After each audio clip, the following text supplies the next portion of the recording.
नमस्कार. आपण पाहत आहात एकता न्यूज. जळगाव शहरासह जिल्ह्यात सध्या पेट्रोल आणि डिझेल टंचाईची गंभीर परिस्थिती निर्माण झाली आहे.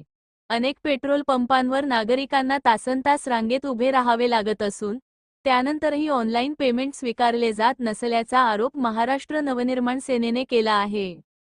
मनसेच्या वतीने पुरवठा अधिकारी महेश चौधरी यांना निवेदन देण्यात आले.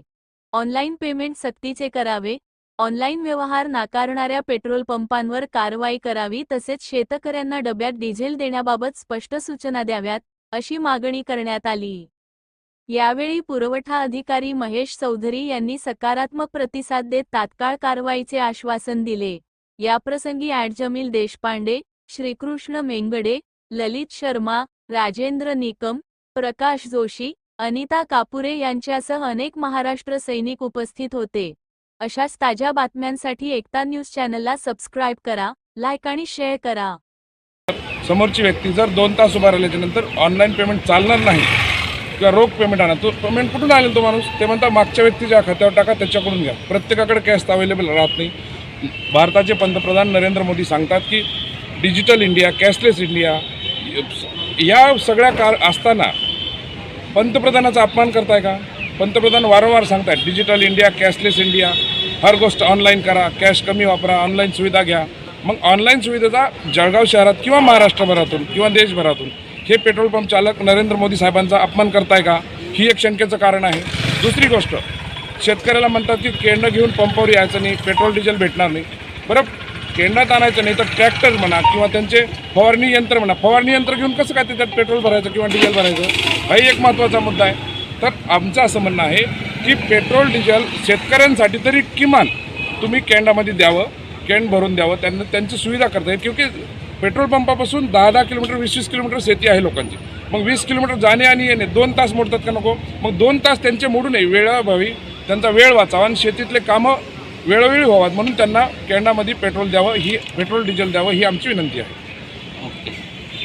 अधिकाऱ्यांना तुम्ही आज निवेदन दिलेले आहे. वारंवार पेट्रोल पंपावर गर्दी दिसून येत आहेत. एकीकडे जिल्हाधिकारी म्हणतात पेट्रोल पंप कमी आहे किंवा साठा जास्त आहे, तर तुम्ही अफवावर विश्वास ठेवू नका, तर काय सांगा? आज महाराष्ट्र नवनिर्माण सेनेमार्फत आम्ही जिल्हा पुरवठा अधिकाऱ्यांना निवेदन देण्यात आलेलं आहे.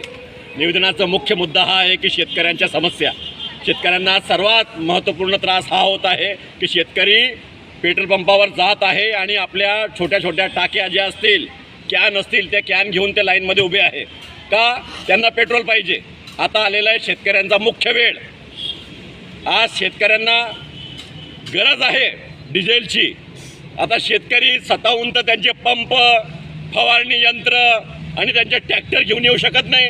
ते अशा रीतीनेच डिझेल घेतात आणि तुम्ही म्हणतात की म्हणे आमच्याकडे पेट्रोल पण मुबलक आहे आणि डिझेल पण मुबलक आहे. मग द्या ना.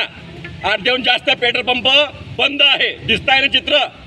2-4 पेट्रोल पंपावर जाऊन फोटो काढले आणि दाखवून दिलं की इथेच बरोबर पेट्रोल भेटत आहे, डिझेल भेटत आहे. याच्याने होत नाही. ही परिस्थिती पूर्ण जळगाव जिल्ह्यामध्ये खराब आहे. सर्वप्रथम तर शेतकऱ्यांना प्राधान्य द्या. त्यांना मुबलक डिझेल कसं मिळेल त्याला प्राधान्य द्या. ते कॅनमध्येच पेट्रोल डिझेल घेणार आहेत. ते कॅनमध्ये नाही घेणार तर कशामध्ये घेणार? याच्यावरती प्रशासनाने विचार करायला पाहिजे. याचबरोबर जनतेला त्रास होत आहे याच्यामुळे. या सर्व गोंधळामुळे तुम्ही भीती निर्माण करत आहात का? याच्यावर विचार करा. मध्येच मोठ्या मोठ्या घोषणा झाल्या. तुम्ही जनतेला सांगितलं की डिझेल कमी वापरा, पेट्रोल कमी वापरा. त्याच्यामुळे निश्चितच जनतेच्या मनात शंका येईल. कधी तुम्ही म्हणतात की थोडीफार टंचाई आहे, कधी तुम्ही म्हणतात की नाही भरपूर साठा आहे. ही दुटप्पी जी भूमिका आहे तुमच्याकडनं जी जाते जनतेमध्ये, ती विचार करण्यासारखी आहे. ही शंका निर्माण करते. तुम्ही जनतेला द्या ना. तुम्ही पेट्रोल पंप, अनेक पेट्रोल पंप बंद राहतात, म्हणतात की म्हणजे जास्त करून लोक डिझेल भरणार ना.